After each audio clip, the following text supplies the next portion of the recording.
સુરતથી મહત્વના સમાચાર સામે આવી રહ્યા છે। સુરતના પ્રખ્યાત એક મોલમાં બોમ્બ હોવાનો ઈમેલ સામે આવ્યો છે।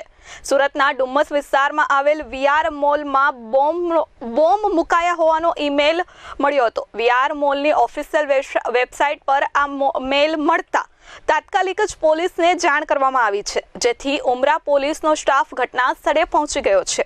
આ સાથે અધિકારીઓનો કાફલો પણ ઘટના સ્થળે પહોંચી ગયો છે અને બોમ્બ સ્ક્વોડ, ડોગ સ્ક્વોડ સહિત ઉચ્ચ અધિકારીઓ, ડીસીબી, એસઓજી અને ટેકનિકલ ટીમો પણ ઘટના સ્થળે પહોંચી ગઈ છે।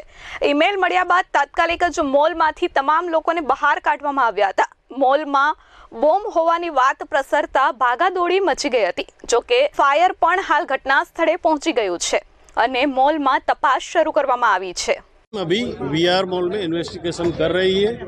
वीआर मॉल खाली कर दिया है। हमारी बीडीडीएस टीम और क्राइम का अधिकारी अभी चेक कर रहे हैं। सर कितने बजे मेल मिला था, क्या मिला था? वो 4 बजे के आसपास मिला था। अभी इन्वेस्टिगेशन चालू है, डिटेल बाद में बताएंगे। अभी हमारा इन्वेस्टिगेशन चालू है, बाद में बताएंगे। अब अंदर हमारी अलग अलग टीम, लोकल पुलिस भी है, क्राइम सिटी क्राइम भी है, एसओजी भी है और बीडीडी टीम है। तमाम लोग अंदर चेक कर रहे हैं। सबको निकाल दिया है।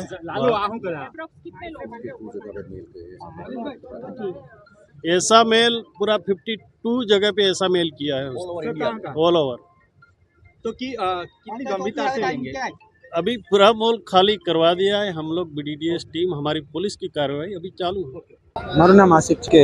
હું છે ને એક સ્ટેપ કરીને બ્રાન્ચમાં હું જોબ કરું છું અત્યારે। તો એકચ્યુઅલી અમને મતલબ મોલવાળાએ બતાવ્યું કે સ્ટોર ક્લોઝ કરો, તો અમે મતલબ ડરી ગયા બધા આજુબાજુવાળા કે શું થયેલું છે, એમ ડાયરેક્ટ કેમ કીધું કે સ્ટોર ક્લોઝ કરો। ત્યારે બધા સ્ટોરવાળા ભાગદોડ જ કરતા હતા, આમથી આમથી। તો તમને બતાવ્યું કે મતલબ કોઈ બોમ્બ મૂકીને ચાલ્યું ગયું છે અહીંયા, તો જેટલું બને એટલું તમારા સ્ટોરમાં જે બી કસ્ટમર હોય એને બી તમે જણાવો કે જેટલું બને એટલું જલ્દી તમે બહાર નીકાળો એને મોલમાંથી, અને તમે પણ ફટાફટ સુરક્ષિત જગ્યા પર ચાલ્યા જાઓ। કારણ કે કોઈ બમ મૂકીને ગયું છે તો પછી અમે બધા બહાર નીકળતા હતા, એવામાં પબ્લિક કસ્ટમર બી હતા બધા, અને મતલબ સ્ટાફ અને મતલબ પબ્લિક બધા બંને મિક્સ થયા। કારણ કે મોલમાં જે કસ્ટમર હતા એ, તો પછી અફરાતફરીનો માહોલ હતો અને ગભરામણ વધારે બધાને થતી હતી કે શું પ્રોબ્લેમ આવ્યો છે, શું છે શું નહીં। બધા એકાબીજાને પૂછતા હતા કે શું છે શું નહીં। પછી એક બે જણાને મેં કીધેલું કે સર તમે બહાર નીકળો, અત્યારે બહાર જઈને અમે પૂછતાછ કરો, મોલમાં નહીં કરો આ વસ્તુ, કારણ કે અત્યારે ટાઈમ નથી, અત્યારે બહાર નીકળવાનું કીધેલું છે બધાને। તો પછી અમે બધા બહાર નીકળ્યા, એમાંથી 5 મિનિટ થઈ, તો 5 મિનિટમાં પછી બસ